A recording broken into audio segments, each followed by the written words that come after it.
रविवार के बाद सोमवार आता है, सोमवार के बाद और अगला वार आता है, किंतु आज तक अतीत काल और अनागत काल में ये 7 ही वार हुए हैं, बार बार भले ही हुए, किंतु इन 7 वारों में क्या क्या हमने किया है इसके बारे में सोचने से ऐसा तो लगता है हमने अपना मन अपने विषय में, अपने विषय को क्यों सोचता, क्यों न सोचता। आप भी सोच रहे हैं, मैं भी सोच रहा हूँ, ये भी सोच रहे हैं, सब सोच रहे हैं। अफसोस की बात है अपने बारे में नहीं सोच रहे। कोई बात नहीं, ये भी हम वरदान बना सकते हैं। अपने बारे में सोचो नहीं और पर के बारे में हित का मात्र सोचते हो तो आपका बेड़ा पार।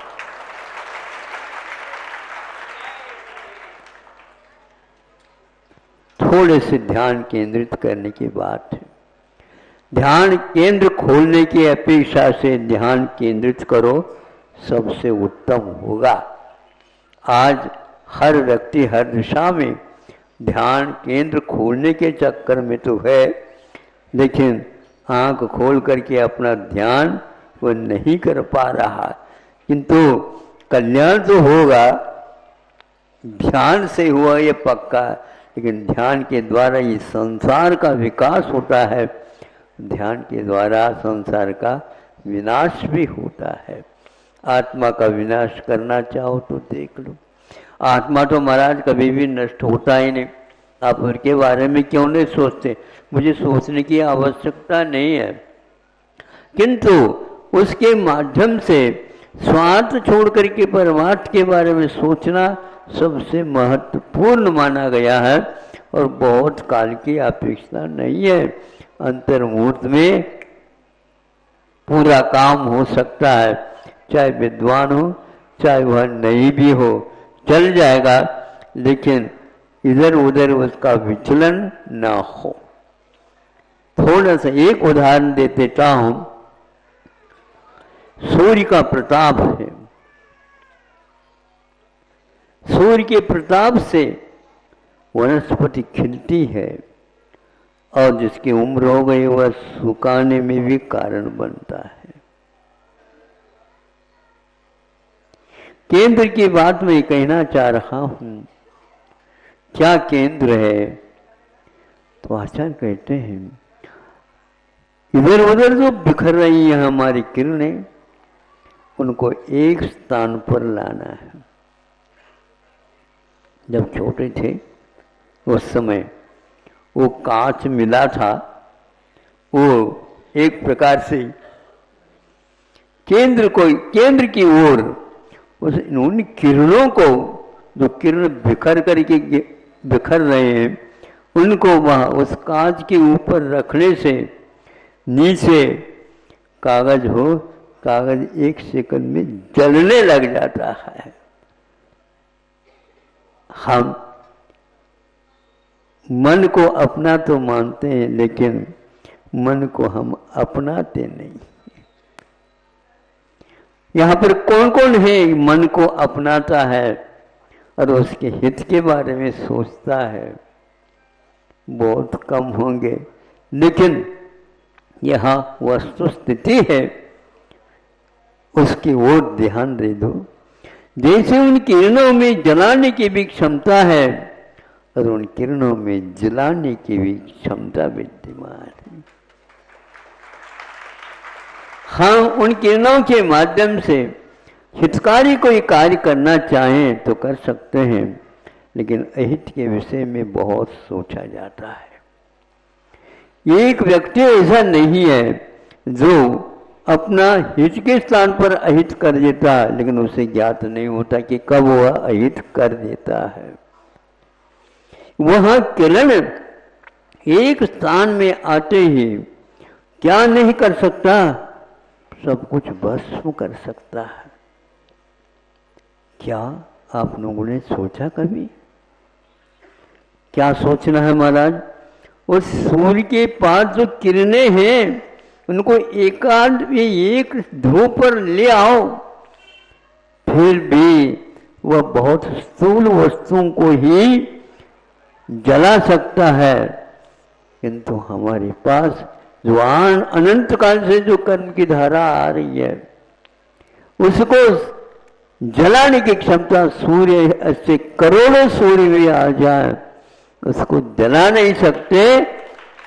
एक अंतर मुहूर्त में आप इधर जो जा रहे हो उधर उधर आत्मा में लगा दो, बेड़ा पार है। ऐसी क्षमता इसके पास, ऐसी अग्नि इसके पास विद्यमान है। किंतु केंद्र मत खोलो, केंद्र की ओर आने का प्रयास करो। क्या केंद्र है और हम कहाँ जा रहे हैं? केंद्र की ओर उठती तरंगों से ज्ञानी की यात्रा होती।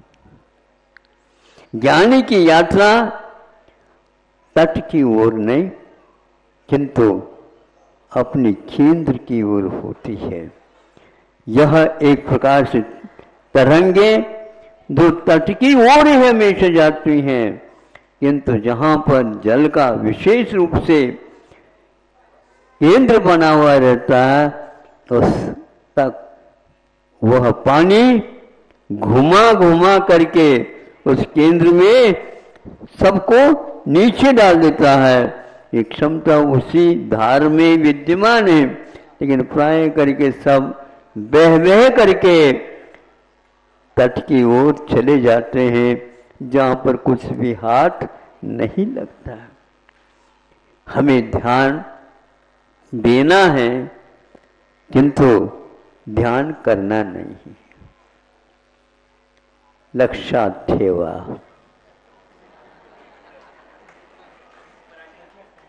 लक्षात ठेवा, विसरू नका। स्मरण करना आसान है, विस्मरण करना बहुत कठिन है, बहुत कठिन है। आप विपरीत विश्वास करके आत्मा को तो बिसर जाते हो, आत्मा को भूल जाते हो। स्मृति को संसार में भले ही महत्व दिया हो, लेकिन स्मृति को महत्व देने से कुछ होता नहीं। आपको जो कोई भी पर के द्वारा अपराध हुए हों, गलत सोच विचार हुआ हो, उसको विस्मरण करना बहुत ही कठिन है। और इसी का नाम अतिक्रमण नहीं प्रतिक्रमण कहा गया है। अंतर मुहूर्त में साधु लोग जो अतिक्रमण होता है उसको प्रतिक्रमण के रूप में स्वीकार करते। प्रतिक्रमण ये अपनी ओर ले आता है, अतिक्रमण अन्यत्र ले जाता है और आत्मा की शक्ति को समाप्त कर देता है। इसलिए आप लोग बहुत दूर से आए और बहुत कष्ट पा करके आए।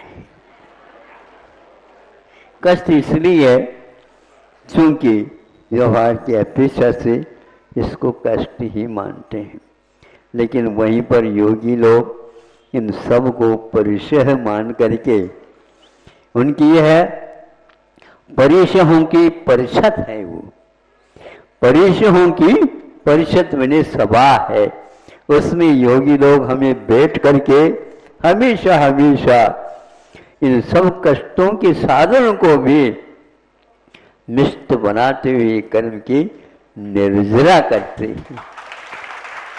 वही वस्तु निर्जरा के लिए कारण और वही वस्तु बंध के लिए कारण आपको क्या चाहिए? किसने रटवाया है? हाँ? ये बोलो, किसने रटवाया है ये? महाराज, हमने एक पुस्तक खरीदी और उसमें अनमोल ये वस्तु मिली, वो यही मिली, इतनी मिली है। इसके बाद ये बताओ,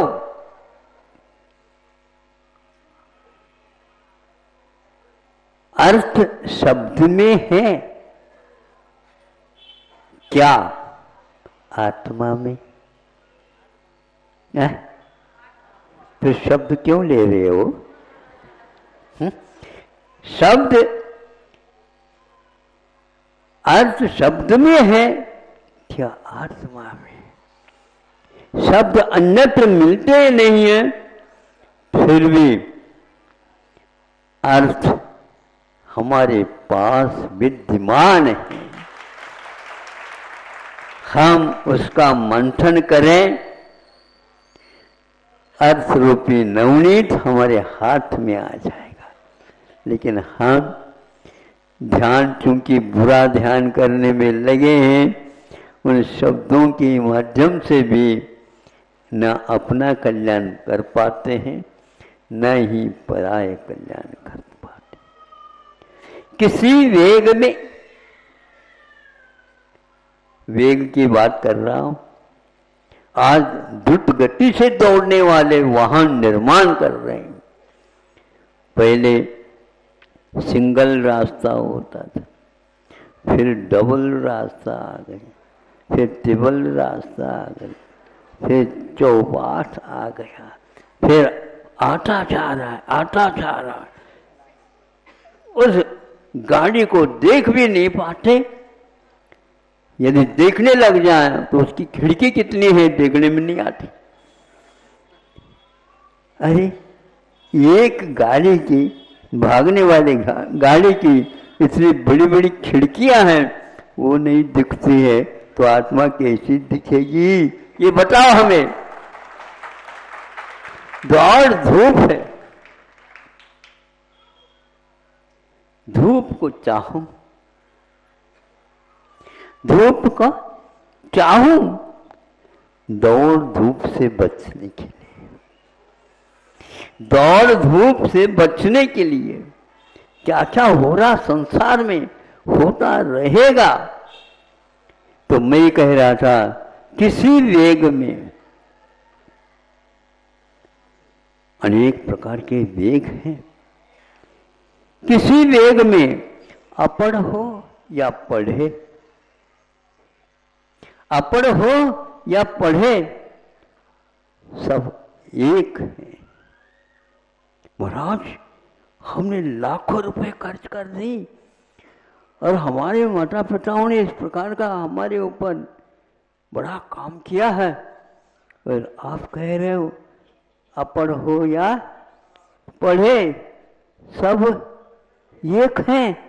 हाँ, ये है, दोनों पंक्ति में तो ये अर्थ निकलता। लेकिन ऊपर क्या लिखा? किसी वेग में। वेग अनेक प्रकार के हैं। भगवान हमें समेग मिल जाए, समेग मिल जाए, समेग मिल जाए, निर्वेग मिल जाए, निर्वेग मिल जाए, निर्वेग मिल जाए, किंतु कषायों के वेग से मैं बच सकूं, भगवान बच सकूं, ये प्रार्थना सार्थक है। इसलिए पढ़े या अपढ़, दोनों समान एक है। इसके बिना हमारा चित्त ठिकाने पर नहीं आ सकता। ज्यादा तो नहीं कहना चाहता, क्योंकि आप लोग पढ़े लिखे, लेकिन हम साहस करके, अपढ़ हो करके भी आपके सामने रख रहे उन वेगों के बारे में। उद्वेग आता है, वेग आते हैं, आवेग आता है, किंतु वेग है, आवेग है, उद्वेग है, निर्वेग नहीं आता है। संवेग नहीं आता है। प्रभु आपकी खोज है, अन्यथा यह संभव नहीं है। इसलिए किसी वेग में अपढ़ हो या पढ़े, सब एक है, सब एक हैं। बड़े बड़े धुरंधर योगी लोग हुए हैं, बड़ी बड़ी पोथी भिन्न भिन्न विषयों के ऊपर निर्माण किए गए हैं। उन्होंने एक बार भी नहीं कहा हमने इतने लिखा है, हमारा ये संपादन ठीक है क्या? अरे आपको यदि मन में समाधान है, ये सब बाहर का बाहर रहेगा। क्योंकि समाधान यदि आपके चित्त में नहीं आया तो पढ़ना और अपढ़ है दोनों एक ही है। सब लोग कषाय करेंगे, इसका मजा नहीं आता। जो नहीं कषाय करता है वह सब कुछ देख रहा है कि ये क्या तमाशा हो रहा है, कोई अर्थ नहीं निकल रहा है। इसलिए आप लोगों से कहना है, आप लोग उस आलोक के निमित्त से जो किरण यहाँ पर आ रहे हैं, वह कितना बरसात हो रही है, पानी पानी हो रहा है, इन सबको वह शोषित करने की क्षमता उस एक आलोक और एक सूर्य में विद्यमान है। फिर भी वह कुछ बोलता नहीं और अपनी यात्रा अनाहत रूप से वहाँ से यहाँ तक, रात में भी वहाँ से पुनः यहाँ तक आता है जाता है। आप लोग उसका उपयोग करो तो ठीक है, नहीं है तो आपकी मर्जी, हम क्या कह सकते। जबरदस्ती कभी भी की नहीं जा सकती। यह बाध्य करने का अर्थ एक प्रकार से अनधिकार चेष्टा है। इसलिए हम अपने अधिकार की बात करो, किंतु अनधिकार की बात मत करो। अहिंसा परमो धर्म की